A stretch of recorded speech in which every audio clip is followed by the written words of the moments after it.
So I always like to put my reflections in a context. I think we all like to know how life works, because the more we know how life works, the more we can work life on our behalf and on the behalf of others. And life really does work a certain way at all times and in all places. And the way it works was designed and created by God. And the good news is that God wants to share with us the secret of how life works. Remember the Greek myth of Prometheus? He had to steal the fire. Well, it's a Greek myth. He stole the fire, then he was punished by the gods for trying to steal fire. The thing that he didn't know was all he had to do was ask the gods for the fire and they would have given it. So God is generous. So in the words of Jesus tonight, we hear how life works. And what I'm about to say is not hyperbole, it's not exaggeration. It's as true or truer than the law of gravity. It's as true as all the laws of physics. There's 4 major laws of physics by which the universe functions. It's as true, if not more true, than those laws of physics. These are metaphysical laws, divine laws. And Jesus gives them to us tonight. It's from the Gospel of Luke. Be merciful, just as your Father is merciful. Do not judge, and you will not be judged. Do not condemn, and you will not be condemned. Forgive, and you will be forgiven. And the measure that you give to others will be measured back to you. Pressed down, shaken together, running over, will be put into your lap. For the measure that you give is the measure that comes back to you. All right, so let me talk about how that works. And I like to bring a little bit of science whenever I can, so that you don't think that this stuff is just hocus pocus. There is something called spiritual magic, but it's not hocus pocus.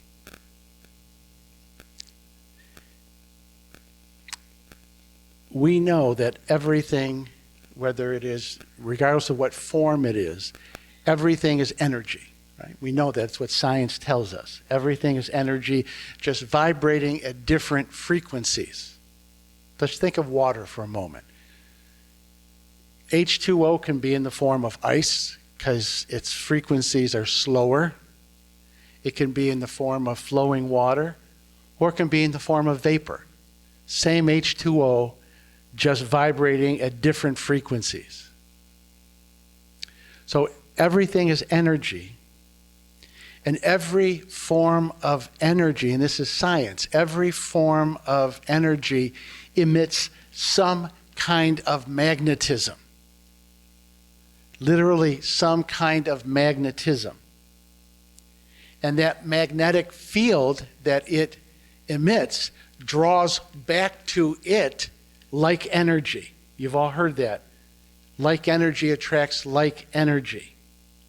So everything that is energy. Everything that is possesses and emits a magnetic field that pulls like energy back to it. You with me so far? Okay. Every thought we think is a thing. It's a form of energy. They can map your thoughts in your brain. The brain lights up when you think thoughts. Thoughts are things. Thoughts emit a magnetic field or energy that attract like thoughts. Our words are very powerful things. They're literally vibrations with a magnetic aura that attracts back to it like energy. Our actions are energetic fields that attract back like energy. That's how everything works. Everything. So when Jesus says, if you show mercy, mercy will be given back to you, he's not saying that God is some kind of accountant in the sky writing things in the book and then saying, oh, you showed mercy, I'm going to give you some. Oh, you didn't? You're screwed. That's not how it works.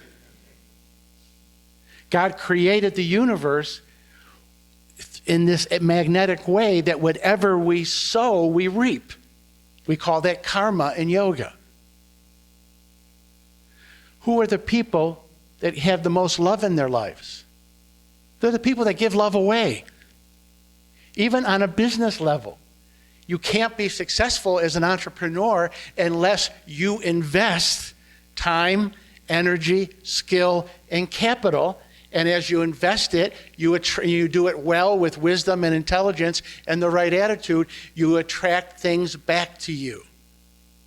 That's what Jesus is talking about. He says, and this is like literally true. It's not a metaphor. It's not a Hallmark greeting. When he says, the measure you give, whether it's love or anger, whether it's greed or generosity, the measure that you give is going to come back to you. Not in equal proportion, but he says, in measure pressed down and overflowing in your lap. That's how life works. It's that simple. It's not always that easy, but it's that simple. And the more that we evolve spiritually, the more we take responsibility for our thoughts. Now, you've heard me say this before. You can't control every thought that comes into your head, but you can control how you respond to those thoughts. And over a period of time, you can learn to respond to those thoughts with thoughts that are more loving and more positive and more generous and more truthful. You can choose over a period of time how you're going to think. That's why it's so important to read sacred scriptures, because they help you to think the thoughts of God. And the more you think the thoughts of God with love, with the right intention, the more godly things come back to you into your life. Go back to the beginning of Genesis and the Jewish scriptures. And, we're made in the image and likeness of God, and I don't say this with arrogance. We can only be like God with God, but we're meant to be like God. We're made in the divine image. And there was chaos, right? You go back to the beginning of Genesis. And how did order come into the chaos? God spoke order. God said, let there be light, and the light penetrated the chaos. We're made in the divine image.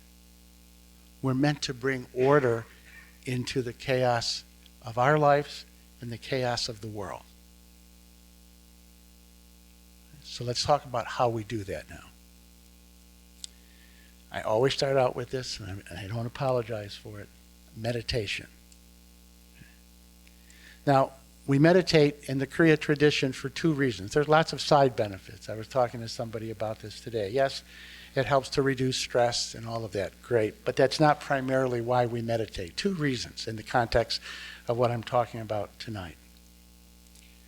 When we go into that stillness and the silence, all the negative magnetism that has been percolating inside of us falls away. I'm going to repeat that.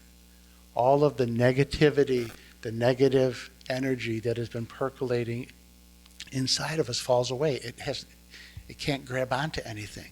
That's why the silence is so important. But the second reason that follows from that is that in that silence and in that aspiration to be in union with God, then God's thoughts, so to speak, began to percolate inside of us. Thoughts of truth, thoughts of beauty, thoughts of goodness, thoughts of healing, thoughts of love, thoughts of strength. They began to percolate in us, and they become our thoughts. And then they magnetize our thoughts. And what we put out comes back to us, Jesus said, pressed down and overflowing. The second thing that we do to cultivate this is prayer. I'm not talking about praying for things like, a new car, so on and so forth. The ultimate prayer, besides thank you, besides gratitude, is praying to be in alignment with the divine mind and the divine will. Praying, as Francis said, to be an instrument of love, an instrument of healing. When we pray with that kind of sincerity, it literally changes the chemistry of our thoughts. It changes the chemistry of our emotions. And it changes the chemistry of our words and our life.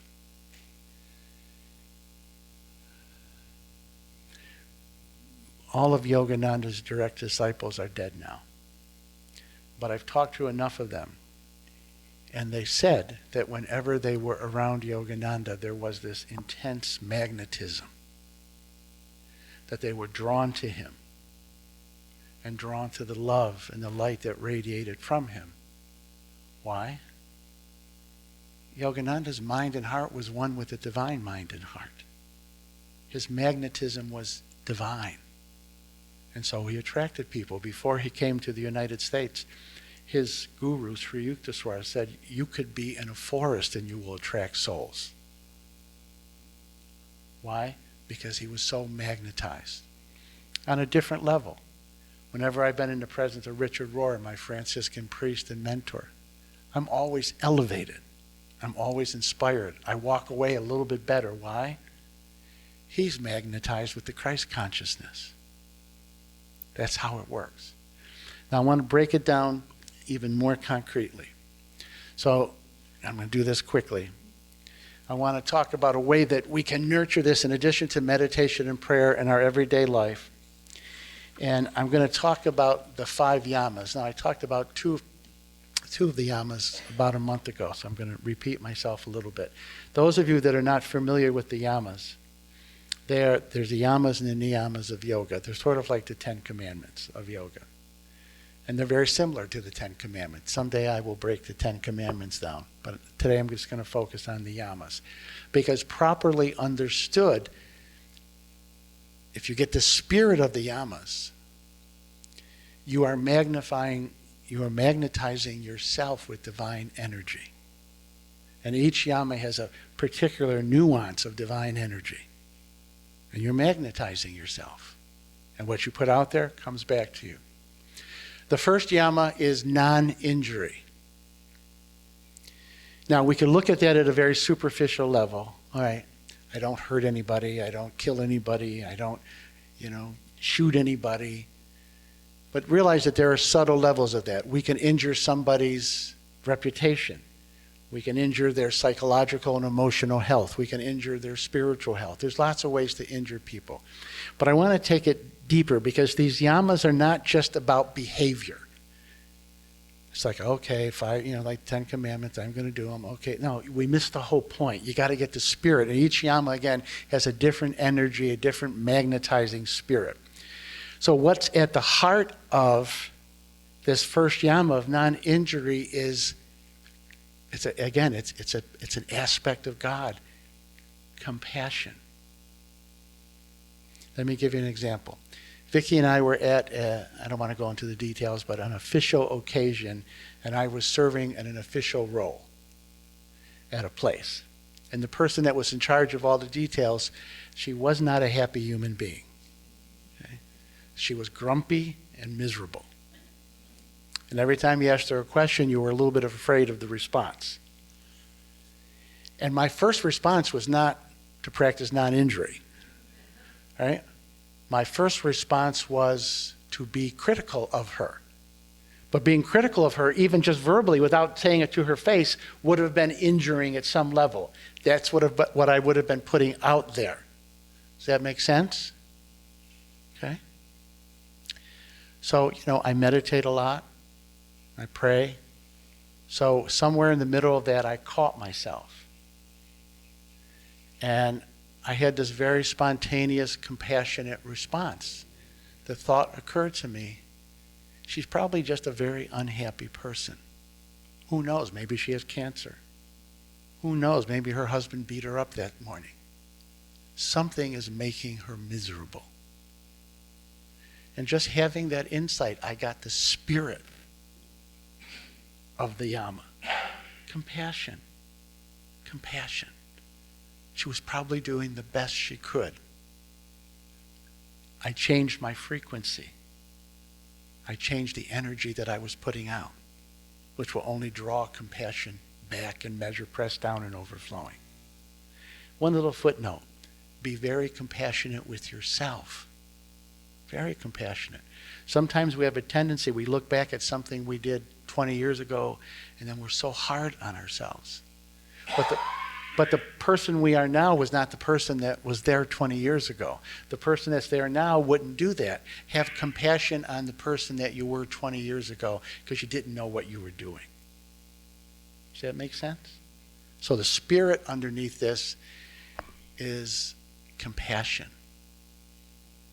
Looking at somebody with your heart. And that's how God looks at us all the time. God understands why we do the stupid things we do and has compassion. The second Yama is truthfulness. Now, we can, again, just take that in a very literal way. Okay, don't lie, always tell the truth. But it's much more than a behavior. Gandhi has a very interesting line that parallels something Jesus said. Gandhi said that God is truth. Jesus said, you will know the truth, and the truth will set you free. Truth is a dynamic force. It's an organizing energy. It is the mind of God in time and space organizing everything. And we suffer to the extent that the facts of our life, the situations in our life are not in alignment with the truth. And we cease to suffer when the facts and the situations in our life are aligned to truth. But truth is a force. And so what's at the spirit of this Yama of truthfulness is we have a hunger and a desire for truth. We want the truth more than we want anything else. And when we want that, God gives us the truth. We have clarity. We understand ourselves, the world, how life works, and we live from the truth. And then the more we live from the truth, more truth comes back to us. I've told this parable before, but I'll tell it again. It's a parable about Jesus. And he's walking through the countryside, and he comes to a group of people who are pretty miserable. And he says to them, what's up? And they said, we're in hell and we want to get out. Can you help us? He said, no, I really can't help you, but good luck. And he goes on his way. He comes to a second group. They're not so miserable, but they're not so happy either. And he says, what's up? And they said, we're not in hell, but we want to get into heaven. Can you help us? And he said, no, I really can't. Good luck. And he goes on his way. Then he comes across the third group. Third group is weather-worn, but there's something different about them. And he says to them, what's up? And they said, we're not in hell, and we're not trying to get into heaven. He said, well, what do you want? And they said, we just want the truth. We want unbridled truth. And Jesus said, can I stay with you for a long time? And they said, yes. Think about this in terms of addiction. When do people get better? When they break their denial and they admit that they have an addiction. That truth in that moment is the energy, the dynamic truth and mind of God in time and space, leading you to where you need to go. So underneath this commandment of truth-telling, or this Yama of truth-telling, it's this hunger for truth, because truth is in perfect alignment with reality, and reality is God. God is the really real. So it's the hunger for truth. Okay?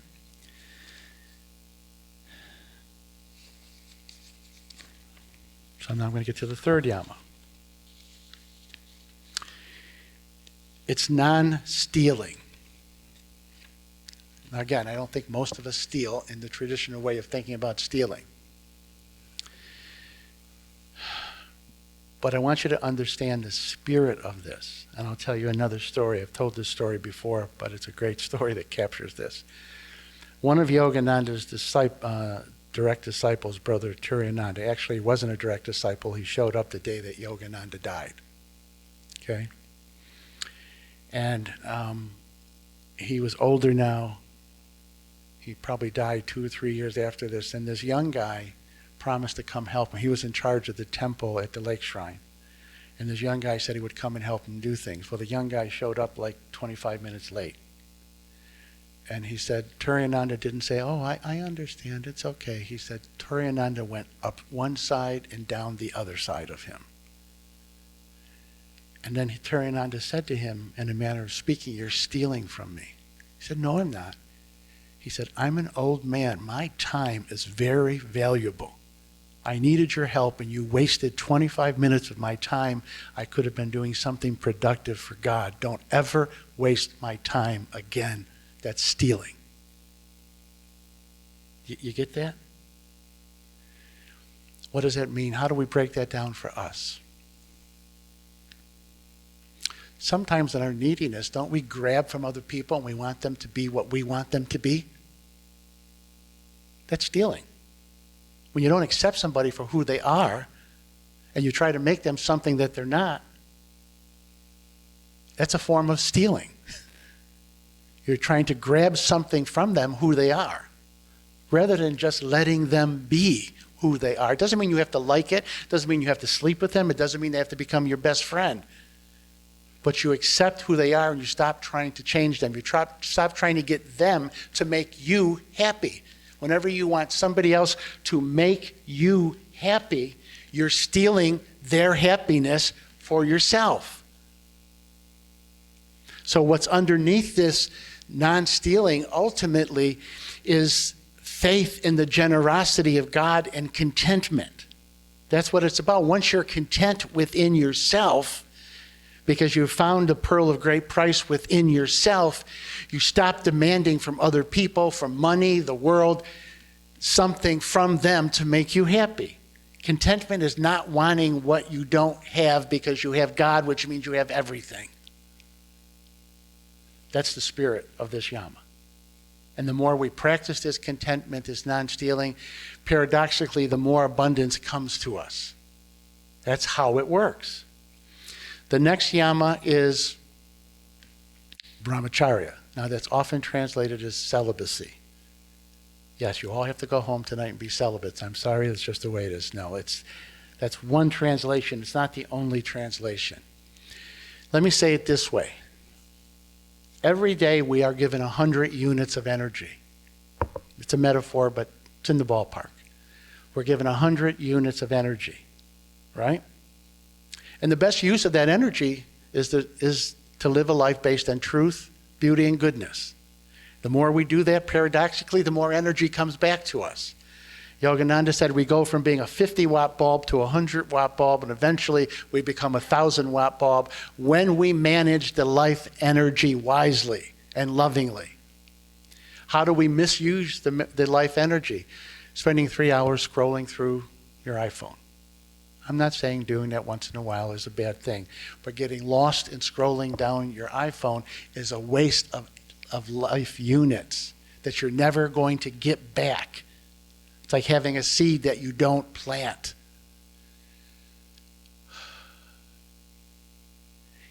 Eating too much that makes your life energy spend a lot of time and energy on digesting food that isn't good for your overall health anyways, and it's energy you can't use for truth, beauty, and goodness. So brahmacharya is managing energy, the life force that God has given you that is an expression of the divine breath in the Holy Spirit. It is honoring it. It is privileging it. It is being grateful for it. That's the spirit and the energy of that particular yama, brahmacharya, is gratitude, to really appreciate this life force. One of the things I remind myself of every morning, millions of people went to sleep last night and did not wake up today. I get another day to serve God. I get another day to have the privilege of being married to Vicky. I get another day to be a father, to be a grandfather. I get another day to be a friend and to be a spiritual teacher. I get another day to water my fig trees. And make the bed. Well, we're working on it. Okay. But you see what I'm saying? And I do want to take a moment and tie it into sex, because it isn't unrelated to sex, but it's not reducible to sex. Richard Rohr told me this many, many, many years ago. He said, never write a check with your body that your life can't cash. When you give your body to somebody, what you're saying is, I'm giving you myself, my beingness. That's what your body represents. If your life can't back it up, it's not good. Somebody's going to get hurt. Don't write a check with your body that your life can't cash. I'm not saying repress that sexual energy. It's best used in the context of love and sometimes procreation. That's how it's meant to be used. So that's brahmacharya. And again, the essence of it is gratitude for the life force that has been given to us. Use it properly, wisely, and responsibly. Then there's non-possessiveness. It's the last of the yamas.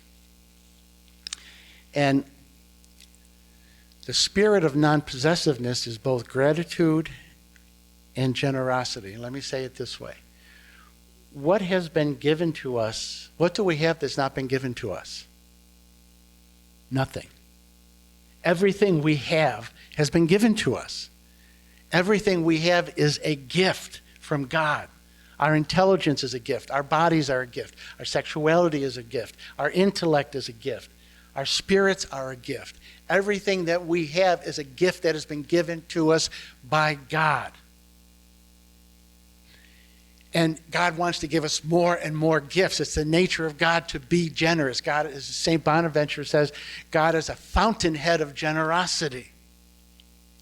When we take the gifts and we possess them as our own, as they belong to us, and we hoard them, they actually shrivel up and die.